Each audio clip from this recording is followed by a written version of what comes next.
ఈరోజు మనం నేర్చుకుందాం దీర్ఘచతురస్రం యొక్క చుట్టుకొలత.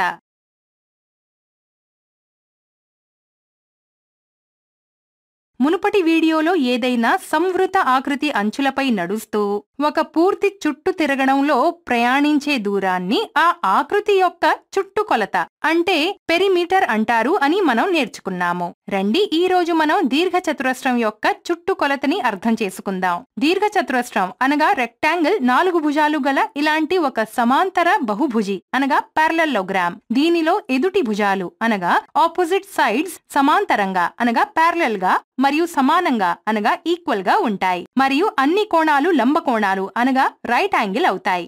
ఉదాహరణకి దీర్ఘచతురస్రం ABCDని చూడండి.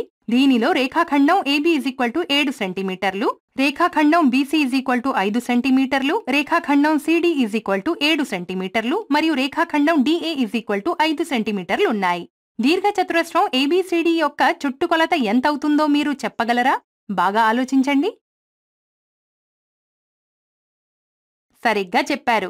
దీర్ఘచతురస్రం యొక్క చుట్టుకొలత కనుక్కోడానికి మనం దీని 4 భుజాల పొడవులను కూడాలి. ఈ విధంగా ఇక్కడ దీర్ఘచతురస్రం యొక్క చుట్టుకొలత AB + BC + CD + DA 7 సెంటీమీటర్లు + 5 సెంటీమీటర్లు + 7 సెంటీమీటర్లు + 5 సెంటీమీటర్లు 24 సెంటీమీటర్లు అవుతుంది. ఇప్పుడు రండి చుట్టుకొలత కనుక్కోడానికి మరొక తమాషా పద్ధతిని నేర్చుకుందాం. మనకి దీర్ఘచతురస్రం యొక్క చుట్టుకొలత AB + BC + CD + DA అని తెలుసు. దీర్ఘచతురస్రంలోని ఎదుటి భుజాలు సమానంగా ఉంటాయి అనగా AB = CD మరియు BC = DA.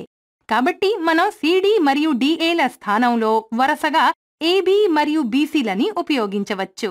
ఈ విధంగా దీర్ఘచతురస్రం యొక్క చుట్టుకొలత AB + BC + AB + BC 2EB + 2BC 2 × AB + BC అవుతుంది. కానీ ఇక్కడ దీర్ఘచతురస్రం ABCDలో భుజం AB దీర్ఘచతురస్రం యొక్క పొడవుని చూపుతుంది మరియు భుజం BC దీర్ఘచతురస్రం యొక్క వెడల్పుని చూపుతుంది. కాబట్టి ఇక్కడ విస్తృత రూపంలో మనం దీర్ఘచతురస్రం యొక్క చుట్టుకొలత 2 × పొడవు + వెడల్పు అవుతుంది అని చెప్పవచ్చు.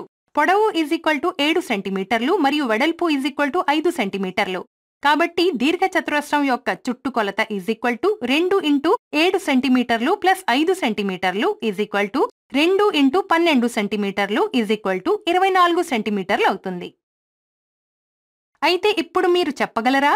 ఒక దీర్ఘచతురస్రం యొక్క పొడవు 14 సెంటీమీటర్లు మరియు వెడల్పు 2 సెంటీమీటర్లు అయితే దాని చుట్టుకొలత ఎంతవుతుంది? ఆలోచించండి. సరిగ్గా చెప్పారు.